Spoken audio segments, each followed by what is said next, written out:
ఈరోజు ఎవరైతే స్వయం ప్రకటితంగా మేధావులని చెప్పుకుంటున్నటువంటి వ్యక్తులు ఎవరైతే ఉన్నారో వివిధ ఛానళ్లలో సంబంధించినటువంటి యూట్యూబ్ మాధ్యమాల్లో శ్రీమతి కవిత గారిని కించపరిచే విధంగా వ్యక్తిగతమైనటువంటి దూషణలకు కూడా పాల్పడుతున్నటువంటి వి ప్రకాష్ను తెలంగాణ జాగృతి ఇవాళ హెచ్చరిస్తోంది. వి ప్రకాష్ అనేటువంటి వ్యక్తి స్వయం ప్రకటితంగా తనకు తానే మేధావని చెప్పేసి ప్రకటించుకొని అనేక రకాలైనటువంటి దుర్మార్గమైనటువంటి పనులకు కూడా గడుతున్నాం. ఈరోజు కవిత గారు ఏం మాట్లాడిల్లు? కవిత గారు మాట్లాడినటువంటి అంశాలపైన చర్చ పెట్టాల్సినటువంటి మేధావి కవిత గారి యొక్క వ్యక్తిగతమైనటువంటి అంశాలు మాట్లాడేటువంటి స్థాయికి దిగజారినవన్నంటే నీ వెనుక ఎవరుండి మాట్లాడిస్తుందో ఈరోజు తెలంగాణ జాగృతికి మొత్తం కూడా తెలుసు.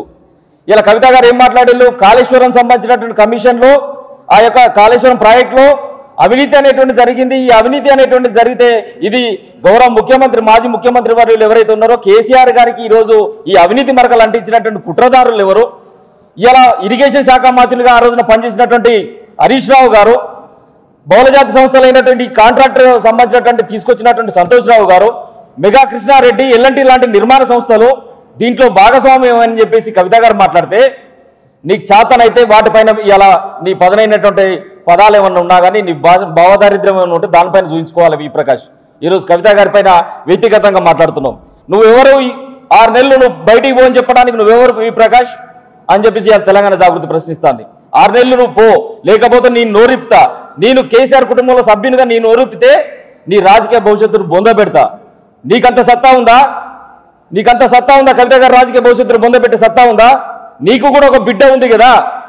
ఇవాళ పీటల మీద పెళ్లిళ్ళు కూడా ఎత్తేసిపోయేటువంటి పరిస్థితులు కనిపిస్తున్నాయి. ఆ రోజు పెద్దలు కూర్చున్నటువంటి సంబంధాలు ఏవైనా ఉన్నా కానీ నిశ్చితార్థం దాకా వచ్చినప్పటికి కూడా ఎత్తిపోయినటువంటి సందర్భాలు ఉన్నాయి. పీటల మీద పెళ్లిళ్ళు కూడా ఆగిన సందర్భాలు ఉన్నాయి. ఇవాళ ఒక మహిళ గురించి రేపో మా పెళ్లిడికి వచ్చేటువంటి పిల్లలు ఉన్నారు. అట్లాంటి కవిత గారి గురించి నీ యొక్క అవాకు చెవాకులు ఎవరు మాట్లాడిస్తున్నాడు? ఎంత ప్యాకేజ్ కమ్ముడు పోయినావు వి ప్రకాష్ అని చెప్పేసి ఇలా తెలంగాణ జాగృతి నేను ప్రశ్నిస్తాంది. ఇలా ఎక్కడ కూడా ప్యాకేజ్ లేకుండా నువ్వు మాట్లాడవు కదా. ఇలా యూట్యూబ్లో ఏదైతే రెగ్యులర్గా వీడియోలు చూస్తున్నావో ఐ డ్రీమ్ లాంటి సంస్థలలో కూడా నెలకు 80,000 నుంచి ₹1,00,000 తీసుకున్నటువంటి ప్యాకేజ్ స్టారు నిన్ను ఎవడు వెనుక ఉండి ఆపరేట్ చేస్తాడో నువ్వు బహిరంగంగా చెప్పాలి. నువ్వు మేధావి అనుకుంటున్నావు, నువ్వు మేధావి కాదు, నువ్వు మేత ఆవు అని చెప్పేసి ఈ సందర్భంగా తెలంగాణ జాగృతి ప్రకటిస్తుంది. ఏ దొడ్లో గడ్డేస్తే ఆ దొడ్లో నువ్వు ఆ గడ్డి తిని మురిగేటువంటి వ్యక్తి అని చెప్పేసి ఇలా తెలంగాణ జాగృతి ప్రకటిస్తుంది. ఇవాళ నీ అక్కస్ ఏంటిది? తెలంగాణ జాగృతి సంస్థ అధ్యక్షురాలు ఎవరైతే ఉన్నారో తనకు ఒక వ్యక్తిగతమైనటువంటి చరిష్మా ఉంది. తను కనుక ప్రజలలోకి పోతే తను చేసేటువంటి ప్రతి ఒక్క ఆరోపణలు కూడా జనం నమ్మేటువంటి పరిస్థితి ఉందని చెప్పేసి ఇలా కాళేశ్వరం సంబంధించినటువంటి ప్రాజెక్టులో జరిగినటువంటి అవినీతి ఏదైతుందో ఈ అవినీతిలో కూడా నీకు భాగస్వామ్యం ఉందని చెప్పేసి ఇలా తెలంగాణ జాగృతి ఆరోపిస్తోంది. నీ యొక్క మేధాశక్తితోని మేకవన్న పులిలాగా నేను మేధావిని చెప్పుకునేటువంటి నువ్వు నీ అవినీతిని కప్పిపుచ్చుకుంటున్నావు. ఇలా హరీష్ రావు గారి పేరు బయటకు వస్తే, సంతోష్ రావు గారి పేరు బయటకు వస్తే, నిర్మాణ సంస్థలు అయినటువంటి ఎల్ఎన్టీ సంస్థ కానీ నిర్మాణ సంస్థ అయినటువంటి ఇంకో మెగా కృష్ణారెడ్డి సంస్థ కానీ వీళ్ళ పేర్లు బయటకు వస్తే నీ పేరు కూడా బయటకు వచ్చేటువంటి ప్రమాదం ఉందని ఇలా నీ అక్కస, నీ కోపమా, నీ విద్వేషం దేనికి కారణమో ఇలా వి ప్రకాష్ చెప్పాలి. ఎందుకు ఫ్రస్ట్రేట్ అవుతున్నావు? ఛానళ్లలో ఎందుకు ఫ్రస్ట్రేట్ అవుతున్నావు? కవిత గారి పేరు చెప్పగానే అంటే నీ కూసాలు కదులుతున్నాయి, నీ కాళ్ళ కింద మట్టి కదులుతుంది. ఎందుకంటే నాడు వాటర్ రిసోర్స్ మేనేజ్మెంట్ డెవలప్మెంట్ కార్పొరేషన్కు చైర్మన్గా పనిచేసినావు, కాళేశ్వరం కార్పొరేషన్ లిమిటెడ్కు చైర్మన్గా పనిచేసినావు. ఆ రోజున ఉండబడేటువంటి ఆర్థిక శాఖ కూడా మొత్తం కూడా కాళేశ్వరం కార్పొరేషన్ లిమిటెడ్ ద్వారానే ఆ యొక్క వనరులన్నింటినీ కూడా విభజించి వివిధ నిర్మాణ సంస్థలకు ఇచ్చింది. అంటే నీ చేతివాటం ఎంత ఉన్నది? నీ చేతివాటం ఎంత ఉందని చెప్పేసి ఈరోజు తెలంగాణ జాగృతి ప్రశ్నిస్తుంది. ఇలా మేధావి ముసుగులు వేసుకొని నీ యొక్క అసత్య ప్రచారాలు చేస్తే తెలంగాణ సమాజం మర్చిపోతుందా? తెలంగాణ సమాజం నమ్మేటువంటి పరిస్థితులు ఉందా? ఒకసారి సమాజం చెప్పాలి. ఇలా ఈ స్వయం ప్రకటిత మేధావి ఏమంటాడు? కేసీఆర్ గారికి బీఆర్ఎస్ పార్టీలో 51% ఉంటుందట, హరీష్ రావు గారికి 49% ఉంటుందట. నువ్వెవరివి నిర్దేశం చేస్తానికి? నువ్వెవరి నిర్ణయం చేస్తానికి? 51% కేసీఆర్కి ఉంటే 49% హరీష్ రావుకు ఉంటే కేసీఆర్ కేటీఆర్ యొక్క వాటా ఎంత, వాళ్ళ కాంట్రిబ్యూషన్ ఎంత ఇలా సమాధానం చెప్తావా? అంటే కేటీఆర్ కవిత గారు 0, హరీష్ రావు 49%, కేసీఆర్ 51% అని చెప్పేసి ఇలా ఈ అప్రకటిత మేధావి మాట్లాడతాడు. చివరకు ఎంత దుర్మార్గం అంటే నేను బీసీని అని చెప్పుకున్నటువంటి ఈ స్వయం ప్రకటిత మేధావి మున్నూరు కాపు సామాజిక వర్గం నుంచి ఉండి మున్నూరు కాపు సామాజిక వర్గం నుంచి మున్నూరు కాపు సంబంధించినటువంటి జాతీయ అధ్యక్షులుగా పనిచేసి ఆ సంఘం కోసం అనునిత్యం ఆర్నిసలు కాపు పోరాడినటువంటి దేవన్న లాంటి వ్యక్తిని కూడా తొక్కి పట్టింది నువ్వు కాదా అని చెప్పేసి సందర్భంగా ప్రశ్నిస్తాను. అదేవిధంగా ఆ కొలువులో నువ్వు అనేక రకాలైన ఘర్షణలకు తావిచ్చే విధంగా చేసింది నువ్వు కాదా అని చెప్పి తెలియజేస్తాను. అదేవిధంగా మెరుపుకు గనక ఎరుపును అద్దితే ఒక బహుజన బిడ్డ అయినటువంటి ఒక మారోజు వీరన్న ఒక అభ్యుదయవాది తన పేరు బయటకు వస్తుంది. అట్లాంటి అభ్యుదయవాది ఆ రోజున తెలంగాణ ఉద్యమాన్ని గ్రామాల్లోకి విస్తరిస్తున్నటువంటి సమయంలో మారోజు వీరన్న పైన కుట్రలు చేసినటువంటి కుట్రదారుడు ఎవరు? ఇవాళ ఎక్కడో ములుగు ప్రాంతంలో అడ్వకేట్గా వకీల్గా పనిచేస్తున్నటువంటి నీకు ఖమ్మం సంబంధించినటువంటి భారత సంబంధించినటువంటి కమ్యూనిస్టు పార్టీ ద్వారా ఆ రోజున రాము అనేటువంటి ఖమ్మం ఇన్ఛార్జ్ ద్వారా మారోజు వీరన్నకు దగ్గరైనటువంటి నువ్వు, మారోజు వీరన్న కూడా నిన్ను బ్లైండ్గా ఆ రోజున నమ్మడం జరిగింది. ఒక వకీలు తెలంగాణ ఉద్యమానికి అక్కడికి వస్తాడేమో వీడని ఆ రోజున పార్టీ సంబంధించిన నిధులను కానీ సాహిత్యాన్ని కానీ నీ దగ్గర పెడితే ఆ నిధులను ఖాళీ చేయడం కోసం నాడు ఉండబడేటువంటి చంద్రబాబు నాయుడు సర్కార్కి అమ్ముడు పోయినటువంటి దొంగవు నువ్వు కాదా? బహుజనుడు అయినటువంటి మారోజు వీరన్నను పొట్టన పెట్టుకున్న చరిత్ర నీది కాదా? ఒక్కసారి తెలంగాణ సమాజానికి ఇలా నువ్వు సమాధానం చెప్పాలి.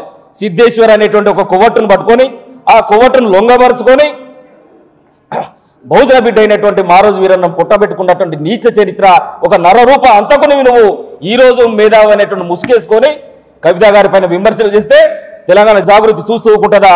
ఒకసారి సమాధానం చెప్పాలి. భారత సంయుక్త రాష్ట్రాల కమ్యూనిస్టు పార్టీగా ఇన్ఛార్జిగా ఉన్నటువంటి రాము నీకు పరిచయం చేస్తే ఈరోజు కొవ్వొట్టు సిద్ధేశ్వర్ను పెట్టుకొని నువ్వు మారోజు వీరన్నను చంపించింది వాస్తవం. దీనిపైన ఎట్లాంటి ఆ రోజున భారత కమ్యూనిస్టు పార్టీ కూడా 2001 సంవత్సరంలో ఫిబ్రవరి నెలలో నీ పైన పత్రికా సంబంధించినటువంటి ప్రెస్ నోట్ కూడా ఆ రోజున వారు రిలీజ్ చేసిళ్ళు. ఈ పాపం ముట్టగట్టుకుందుకు నువ్వు కదా. ఇవాళ నేను కేసీఆర్ కుటుంబ సభ్యునిగా నేను మాట్లాడితే కవిత రాజకీయ భవిష్యత్తు ఆగమవుతుంది, నేను నోరు మూసుకుంటానంటావా? 2008లో పార్టీ కష్టంలో ఉన్నప్పుడు ఈ రాష్ట్రంలో తెలంగాణ రాష్ట్రం రాకముందుకు సమైక్య రాష్ట్రంలో ఉప ఎన్నికలు వస్తే ఆ ఉప ఎన్నికలలో పార్టీ నుంచి తప్పుకొని పోయి పార్టీ కష్టంలో ఉన్నప్పుడు వివిధ సమైక్య పార్టీలకు అమ్ముడు పోయినటువంటి నువ్వు దేవేంద్ర గౌడ్తో నవ తెలంగాణ పార్టీ పెట్టించినట్టు దుర్మార్గులు నువ్వు కాదా? నవ తెలంగాణ పార్టీ కూడా మొత్తం బొందబడిపోయిన తర్వాత అది కూడా నీరుగారిపోయిన తర్వాత కపిలవాయి దిలీప్ కుమార్ను తీసుకొని తెలంగాణ విమోచన సమితి అనేటువంటి పార్టీ నిర్మాణం చేసినటువంటి దుర్మార్గులు నువ్వు కాదా? నీకు కూడా ఒక బిడ్డ ఉంది కదా, నీ బిడ్డ ఎట్లా పెళ్లి చేసుకుందో మాకు తెలియదా? ఇలా వ్యక్తిగత విమర్శలకు పోయేటువంటి కుసంస్కారం మా అధ్యక్షురాలు మాకు నేర్పలే.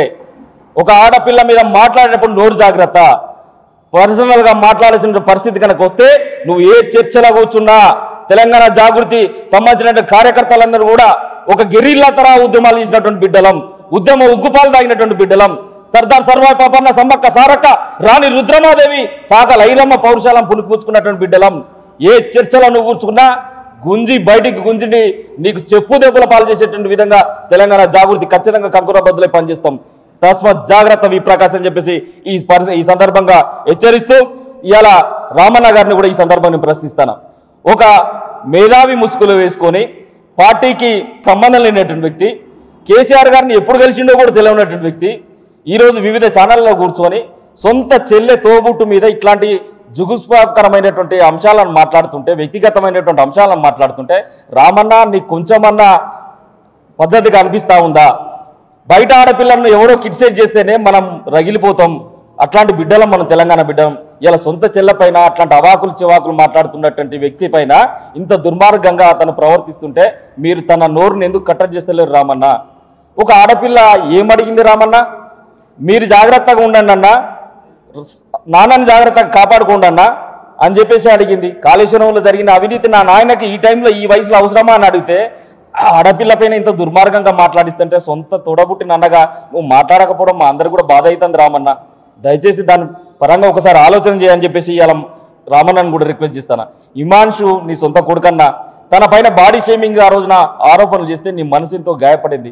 ఈరోజు నీ రక్తం పంచుకున్న చెల్లెన్నా, నీకు రాఖీ కట్టిన చెల్లె, నీ తోడబట్టిన రక్తం అన్నా, ఆ యొక్క ధీరవనిత పైన ఇట్లాంటి ఆరోపణలు వచ్చినప్పుడన్నా నీ నోరు పెకలకపోతే ఎందుకన్నా? ఇలా తెలంగాణ యావత్ సమాజం కూడా దీన్ని గ్రహిస్తూ ఉందన్న. దయచేసి దీని పరంగా రామన్న మీరు కూడా ఆలోచన చేయాలి.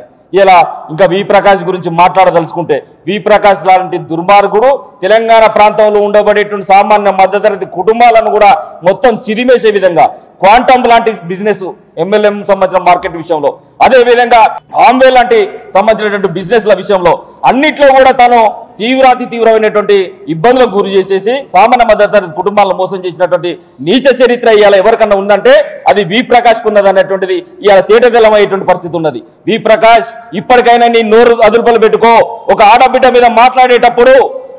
మీద మాట్లాడేటప్పుడు నీ నోరు అదుపులో పెట్టుకొని మాట్లాడకపోతే మాత్రం తెలంగాణ జాగృతి కార్యకర్తల చేతిలో మాత్రం నీకు భంగం తప్పదు.